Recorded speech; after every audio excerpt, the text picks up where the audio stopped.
Normally we are in the podcast studio for the Extra Base. Today we're out at Barkhofen Field for an on-camera edition of the Extra Base podcast. IU just lost 3-0 to Penn State to start off the weekend in Austin. I think we're in a position right now where we need to talk about IU's offense against Friday pitching. With the exception of the Canisius game and in 7 other Friday games, IU's put up 17 runs. Not 17 runs in one game, 17 runs total. Is there an issue right now? You're seeing Indiana going up against some of the best pitchers that they'll face all season, and they're not able to put together the hits that they need to score runs. We saw that on Friday night against Dante Biazzi. You know, they didn't get a hit after the second inning, I believe, Yeah. and they were able to get some runners here and there. They got some walks, they got some hit by pitches. They were able to get guys on, and they weren't able to capitalize on that, and it's very discouraging to see, because this is an offense that, when it's clicking, can put up runs in bunches, but when they're facing their opponent's best pitcher, they've really struggled this year, and that's something that needs to be improved upon moving forward, because once you get to the NCAA tournament and you're in a 2-3 matchup, you're going to get the other team's best guy, and you can't afford to lose that first game.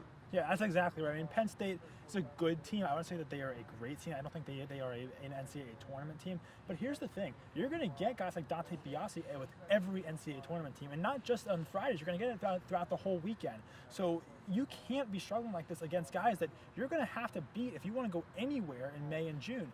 I think there is reason to be concerned right now. Can IU figure it out? Absolutely. And is it unfair to say that, you know, they're struggling against good pitching? I mean, of course it's good pitching, so it's going to be more difficult, but to be a team like IU that can produce offensively like it can, there is some issues right now that I think Jeff Mercer needs to figure out, and the whole hit home runs or strike out, that's not going to work. It's worked in stretches for Lamonis, but with this team, which has some good home run hitters, but I don't know if you could say Cole Barr is really, you know, would call himself a power hitter.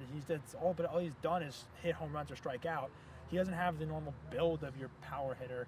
I'm a little concerned right now, just given how much of a boomer bust this lineup is. Yeah, and that's not the way that Jeff Mercer wants to play. He always talks about the fundamentals and being able to hit in situations and being able to string together hits to bring in runs. And he's not a guy that believes in the 3 true outcomes, the home run, the strikeout, and the walk.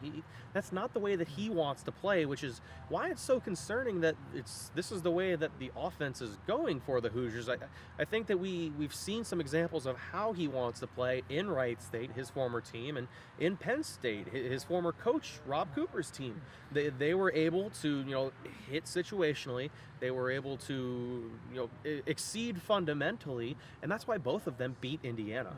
Yeah, I think you're absolutely right there. Indiana has a chance to bounce back tomorrow on Saturday against Penn State. Against their Saturday starter, Tanner Gordon will go for IU. Saturday and Sunday have been certainly an area where IU's offense has been very dominant, putting up double-digit runs consistently over the last couple of weekends. For Austin Matricardi, I am Matt Cohen. We'll see you next time.